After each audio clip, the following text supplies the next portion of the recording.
नमस्कार, मैं ऋचा सिंह और आप देख रहे हैं सी न्यूज भारत। वक्त हो चुका है न्यूज बुलेटिन का। इस बुलेटिन में बात होगी दरभंगा की, जहां जिला समाहरणालय परिसर में मिथिला के प्रसिद्ध मखाना बिक्री केंद्र का उद्घाटन किया गया। साथ ही बात प्रतापगढ़ की होगी, जहां नगर पंचायत अध्यक्ष ने किया त्वरित कूड़ा निस्तारण दस्ते का गठन। और बताएंगे कि कैसे उन्नाव में असलहों से लैस नकाबपोश बदमाशों ने घर में घुसकर डकैती की घटना को दिया अंजाम। और भी तमाम खबरों पर आइए करते हैं विस्तार से चर्चा। खबर दरभंगा से है, जहां जिले समाहरणालय परिसर में मिथिला के प्रसिद्ध मखाना का बिक्री केंद्र का उद्घाटन विधिवत फीता काटकर दरभंगा के जिला पदाधिकारी राजीव रोशन के द्वारा किया गया। उद्घाटन के बाद दरभंगा के जिलाधिकारी राजीव रोशन ने जानकारी दी और बताया कि मिथिला क्षेत्र की विशेष पहचान है मिथिला का मखाना, और मिथिला के मखाने को जीआई टैग भी प्राप्त हुआ है। उन्होंने कहा कि मिथिला मखाना पूरे देश में अपनी पहचान बना रहा है और उनके जो भी प्रोडक्ट हैं, विभिन्न प्रकार के फ्लेवर के मखाना खीर हैं, जिसकी मांग खूब बढ़ रही है। उन्होंने कहा कि दरभंगा एयरपोर्ट पर भी मिथिला मखाना का स्टॉल लगा हुआ है। इसके अलावा महत्वपूर्ण सार्वजनिक स्थान पर भी मखाने का स्टॉल खुल गया है।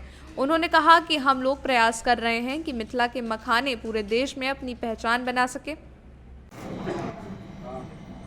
सर, आज मिथिला का प्रसिद्ध मखाना का बिक्री केंद्र समाहरणालय परिसर में आपके द्वारा उद्घाटन किया जा रहा है। इस अवसर पर क्या कहेंगे सर? मिथिला क्षेत्र की विशेष पहचान है मखाना, और मिथिला मखाना को जीआई टैग भी प्राप्त हुआ है। आप देखेंगे कि मिथिला मखाना पूरे देश में अपनी पहचान बना रहा है, और मखाना और इसके जो प्रोडक्ट हैं, विभिन्न प्रकार के फ्लेवर मखाना हो, इसके बिस्किट्स हों, इसका खीर हो, इसकी मांग भी दिन ब दिन बढ़ती जा रही है। एयरपोर्ट पे भी मिथिला मखाना का स्टॉल खुला हुआ है, दरभंगा एयरपोर्ट पे, और कई जो महत्वपूर्ण जगह हैं सार्वजनिक स्थलों पे। और हम लोग प्रयास कर रहे हैं कि इस विशिष्ट पहचान के साथ मिथिला का, दरभंगा का मखाना पूरे देश में विदेश में अपनी और पहचान बनाए। इस कड़ी में मैं विशेष धन्यवाद देना चाहूँगा कि आज यहाँ पर ये खोला गया है आउटलेट के रूप में। लोग जितना जानेंगे, प्रसारित करेंगे, इससे यहाँ के स्थानीय किसानों को, लोगों को, मखाना से जुड़े हुए व्यवसायियों को काफ़ी लाभ होगा। दरभंगा से सी न्यूज संवाददाता देवेंद्र कुमार ठाकुर की रिपोर्ट।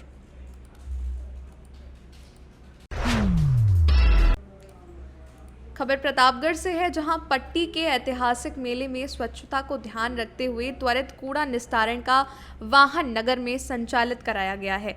भरत मिलाप के शुभ अवसर पर सजी सवरी पट्टी में किसी प्रकार का कूड़ा कहीं भी दिखाई ना दे, इसका विशेष प्रबंध नगर पंचायत अध्यक्ष अशोक कुमार जायसवाल ने किया है।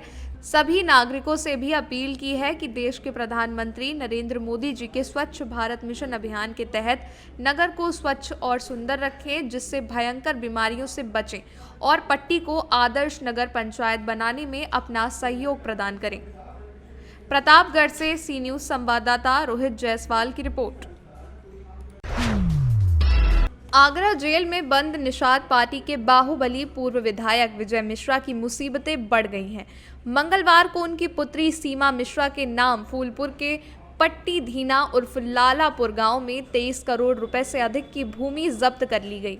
ये जमीन जिला मजिस्ट्रेट भदोई के आदेश से कुर्क की गई है। मंगलवार को नायब तहसीलदार Phulpur Dhananjay Yadav, RBI बृजबली inspector Gopiganj Santosh Kumar Srivastava, SO Suriyawan Vinod Kumar Dubey, थाना अध्यक्ष सरायनियात आशीष कुमार पुलिस फोर्स के साथ पहुंचे और मुनादी कराकर हनुमानगंज क्षेत्र के पट्टी धीना उर्फ लालापुर गांव में प्रयागराज वाराणसी मार्ग पर स्थित 4 बीघे 7 बिस्वा 10 धुर जमीन की जब्तीकरण की कार्रवाई करते हुए नोटिस चस्पा कर सील कर दिया।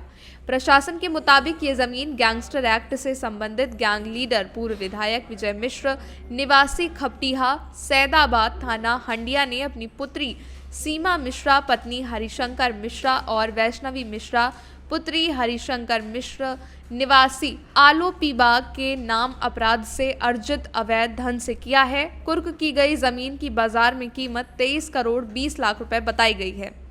शासन स्तर पर चिन्हित सफेद पोश mafia Vijay Mishra, gang leader एवं उनके सहयोगियों द्वारा आपराधिक कृत्यों से अर्जित की गई संपत्ति चल एवं अचल के ध्वस्तीकरण के कार्रवाई के क्रम में दिनांक 2 नवंबर को जिलाधिकारी महोदय भदोही द्वारा गैंगस्टर एक्ट में 14(1) के अंतर्गत जब्तीकरण के आदेश पारित किए गए थे। यह अचल संपत्ति 0.7 हेक्टेयर प्रयागराज में स्थित है और विजय मिश्रा ने इसे अपनी बेटी एवं अपने परिजनों के नाम रजिस्ट्री करवाई थी। इसकी अनुमानित लागत 23 करोड़ 20 लाख रुपए है और आज उक्त 14(1) के आदेश के अनुपालन में जनपदीय पुलिस भदोही द्वारा एवं प्रयागराज पुलिस और संयुक्त राजस्व टीम के द्वारा नियमानुसार जब्तीकरण की कार्रवाई की गई है। उक्त माफिया के विरुद्ध कई आपराधिक मुकदमे हैं जो हत्या, बलात्कार, रंगदारी, जालसाजी इत्यादि में दर्ज किए गए हैं। ये कार्रवाई आज गैंगस्टर एक्ट में 14(1) के अंतर्गत की गई है और आगे भी इस तरह की कार्रवाई उक्त माफिया के विरुद्ध जारी रहेगी। प्रयागराज से सी न्यूज संवाददाता रणविजय की रिपोर्ट। खबर उधम सिंह नगर से है, जहां रुद्रपुर विधायक शिव अरोरा ने आज राज्य योजना से स्वीकृत 7 किलोमीटर लंबे मोदी मैदान के पास से खेड़ा गंगापुर रोड महत्वपूर्ण मार्ग के निर्माण का आज नारियल फोड़कर फीता काटकर शुभारंभ किया। विधायक शिव अरोरा बोले, ये मार्ग बहुत बड़ी आबादी को लाभ देने वाला मार्ग है, जहां बड़ी संख्या में लोग निवास करते हैं और ये मार्ग पिछले 10 साल से जर्जर हालत में था, जिस कारण मार्ग पर लंबे जाम की स्थिति बनी रहती थी। इसके निर्माण से जहां आवागमन सुलभ होगा और जनता के उपयोग की दृष्टि से ये मार्ग क्षेत्र के लोगों के लिए अधिक उपयोग में आ सकेगा। विधायक शिव अरोरा ने कहा, मुख्यमंत्री पुष्कर सिंह धामी के मार्गदर्शन में लगातार रुद्रपुर विधानसभा में बड़े बड़े कार्य अस्तित्व में आने को हैं। वहीं ये रोड भी 4 करोड़ से अधिक की लागत से बनने वाली है, तो हमने बिगवाड़ा, दक्ष चौक, आवास विकास और काशीपुर बाईपास रोड के लिए वित्त स्वीकृति के लिए प्रस्ताव भेज दिया है। ये कार्य के भी जल्द टेंडर प्रक्रिया करवाकर निर्माण शुरू करवाया जाएगा। उन्होंने कहा, क्षेत्र में लगभग शहरी और ग्रामीण मिलकर 25 बड़े रोड के कार्य या तो निर्माण जारी हैं या टेंडर में लगे हुए हैं, जिनके अस्तित्व में आने से क्षेत्र की तस्वीर बदलने वाली है। हमारा प्रयास पूर्ण मनोयोग से तेज गति से विकास कार्य करने का है और जिसके लिए हम लगातार लगे हुए हैं। इस दौरान प्रदेश मंत्री विकास शर्मा, मंडी चेयरमैन के दास, भाजपा नेता सुरेश कोली, राम प्रकाश गुप्ता, नेत्रपाल मौर्य, रमेश पाल, जितेंद्र संधू, रोबिन विश्वास, मनोज मदान, देव मेनन, नमन चावला, शिव कुमार शिब्बू और अन्य लोग मौजूद रहे। पूरा धीरे धीरे एक महानगर का स्वरूप ले चुका है और विशेष रूप से ये हमारी जो खेड़ा गंगापुर रोड है, इस रोड पर अनेक कॉलोनियाँ, टाउनशिप बन चुकी है। हजारों हजार परिवार यहाँ पर आ चुके हैं और एक पूरा शहर इस तरफ हमारा बसता चला जा रहा है। इस क्षेत्र का बहुत महत्व है। इस क्षेत्र में हमारी क्षेत्र की जनता बहुत बड़ी संख्या में रहती है, लेकिन ये जो सड़क है ये कई वर्षों वर्ष से इसकी बहुत दुर्दशा है। पिछले 8-10 वर्षों से ये सड़क चलने लायक नहीं थी, यहाँ पर निकलना मुश्किल था। हमारी माताएं बहनें जो निकलती थी स्कूटी पर, टुक पर, उनके लिए समस्या थी। समय समय पर टुक पलटने की दुर्घटना होती रहती थी। तो ये जो खेड़ा का मार्ग है, हमारा गंगापुर रोड का मार्ग है, इसकी दुर्दशा थी। इसके दुर्दशा को देखते हुए माननीय मुख्यमंत्री जी से हमने निवेदन किया था, ये 7 किलोमीटर का मार्ग है। इस 7 किलोमीटर मार्ग के 4 करोड़ 26 लाख का एक प्रस्ताव यहाँ से गया था शासन को। माननीय मुख्यमंत्री जी की आशीर्वाद से, क्योंकि उनका रुद्रपुर को बड़ा विशेष आशीर्वाद है।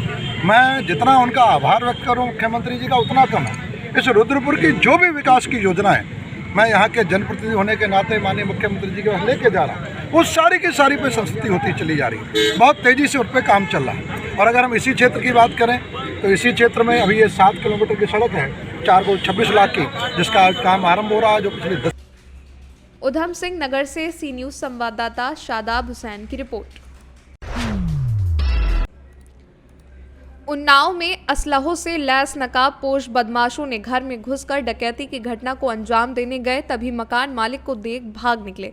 बता दें, डकैती की फिराक में आए थे। सदर कोतवाली क्षेत्र के मगरवारा चौकी के अंतर्गत गोकुल बाबा मंदिर के पीछे बीते 5 नवंबर की भोर पहर डकैती के इरादे से आए आधा दर्जन से अधिक असलहे से लैस होकर पहुंचे बदमाशों ने घर को निशाना बनाया। इसी दरमियान घर में सो रहे मकान मालिक की नींद खुल गई और उन्होंने घर की लाइट जला दी। प्रकाश पड़ते ही बदमाशों में अफरा तफरी का माहौल हो गया और वो भागने लगे। आवाज सुनकर मकान मालिक घर से बाहर निकला और उन्हें भागते देख काफी दूर तक पीछा किया, लेकिन कोई भी हाथ नहीं लगा। घटना से परिवार डर सहम गया है और सूचना सदर कोतवाली पुलिस को दी गई। सूचना के बाद भी पुलिस ने कोई ठोस कदम नहीं उठाया। अब पीड़ित ने पुलिस की कार्यशैली पर सवाल खड़े किए हैं। घटना को लेकर इसकी जानकारी थाना कोतवाली पुलिस को दी गई थी। इसके बाद पुलिस अधीक्षक सिद्धार्थ शंकर मीणा ने अपर पुलिस अधीक्षक के निर्देशन में सीओ सिटी समेत अन्य पुलिस बल को मौके पर भेज प्रकरण की जांच पड़ताल कराई। जांच पड़ताल में बदमाशों की आने जाने की पुष्टि हुई। इसके बाद एसपी ने घटना को लेकर कोतवाली प्रभारी पर नाराजगी जाहिर की। इंस्पेक्टर के खिलाफ विभागीय की जांच की बात कही थी, लेकिन पीड़ित ने सोशल मीडिया पर घटना से संबंधित सीसीटीवी फुटेज और प्रार्थना पत्र वायरल कर आरोप लगाया है कि करीब 15 दिन बीतने के बाद भी पुलिस ने मामले में कोई भी एफआईआर नहीं दर्ज की है, ना ही अज्ञात बदमाशों को पकड़ने का प्रयास किया है। क्या नाम? मेरा नाम शिवप्रताप सिंह गुड्डू सिंह है। सर, आप ये कहते हैं एक वीडियो वायरल हो रहा है जिसमें नकाब बदमाश देखे जा रहे हैं घर में घुसे। क्या थी पूरी घटना? ये घटना 4-5 की रात की है, लगभग 3:30 बजे की, जब नई बोलेरो गाड़ी से लगभग 9 लोग गार्डन में मेरे खेतों में कूद के मेरे घर में दाखिल हुए हैं, जिनके सभी हाथों में असलहे, रिवाल्वर और चाकुएं थी और वो मेरे छत तक आ गए। लेकिन हमारे द्वारा जागने पर वो लोग और मेरे लाइट जलाने पे आवाज़ सुनने के बाद वो लोग फिर कूद के दीवार वापस हुए हैं। इसकी शिकायत आपने थाने में की थी? हाँ, जिसकी शिकायत हमने लगभग दोपहर में थाना कोतवाली उन्नाव सदर में की थी। इसके पहले भी कभी कोई घटना हुई चोरी की? इसके पहले कभी तो नहीं हुई है। हाँ, रक्षाबंधन में एक हमारे कर्मचारी का जो है, जो खेतों की देखभाल करता है, उसका मोबाइल और चार्जर वगैरह गायब हुआ था लगभग 2 महीने पहले। आपने थाने में शिकायत भी की थी जी। इस तरह की पुलिस ने वैसे कार्रवाई की है अभी तक? पुलिस ने, हालांकि कुछ लोग उसके बाद में क्राइम विभाग से आए थे और रात को जांच पड़ताल के नाम पे तो अधिकारी भी आए। उन्होंने आश्वासन दिया था कि जल्द खुलासा होगा। फिर उसके बाद मेरी मुलाकात भी हुई है सीओ साहब से, लेकिन उन्होंने आश्वासन दिया था कि जल्द से खुलासा करेंगे। त्यौहार ही पड़ा दीपावली तक, फिर आश्वासन दिया कि जल्द से खुलासा करेंगे, लेकिन अभी तक हुआ नहीं कुछ। सीओ सर, सदर कोतवाली क्षेत्र के गलगलहा में हथियारबंद लोग एक घर में घुसे दिखे। एक वीडियो वायरल हुआ है, क्या है पूरा मामला? थाना कोतवाली क्षेत्र अंतर्गत गलगलहा गांव का एक वीडियो संज्ञान में आया है, जिसके बारे में जानकारी की गई। तो गलगलहा गांव के रहने वाले एक व्यक्ति जब सुबह सो के उठे तो उन्होंने अपने वीडियो फुटेज में देखा कि कुछ हथियारबंद लोग उनके घर में आए थे और फिर चले गए। तो इस वीडियो की गंभीरता से जांच कराई जा रही है। जो भी तथ्य निकल के आएंगे उसके आधार पर कार्रवाई की जाएगी। उन्नाव से सी न्यूज संवाददाता अजय कुमार की रिपोर्ट। फिलहाल न्यूज बुलेटिन में बस इतना ही। देश दुनिया की तमाम खबरों की जानकारी के लिए आप देखते रहें सी न्यूज भारत। हर खबर आपके साथ, आपके हाथ।